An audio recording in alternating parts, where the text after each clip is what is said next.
Sveiki. Kaip matote, mes šiandien esam pasiruošę inteligentiškam vakarui. Suits Up vakarėlis, dvigubas gimtadienis, kurioje ten tiksliai vietoj? Marchmont Road 106. Bet ne Gete, ne, šį kartą? Ne Gete.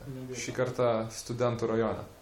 Tai va, kadangi bus labai rimtas pokylis, tai teko apsirengti atitinkamai.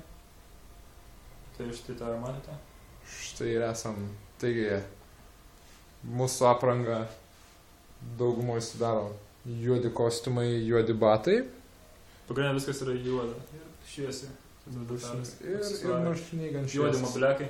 Juodi mobiliakai, juodas piniginės, išsipūtusios, labai studentiškas. Tuoj eisime į parduotuvę, apsipirkti turbūt dovanos reikės, nes ten visgi dvigubas gimtadienis. Reikės nupirkti kokią tai bombą. Galvojame įrinktis tarp kelių bombų. Viena Jäger bomba, kita hand grenade. Dar kažką gal turėjome omenyje, dabar nepamenu.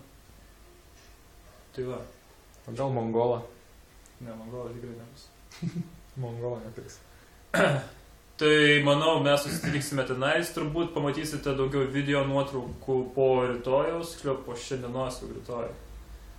Arba poryt. Arba poryt, nes gali... Žiūrint, kiek inteligentiškas vakarėlis pereis į neinteligentišką. Ar bus draugų per daug ar per mažai ir ar užteks alkoholio.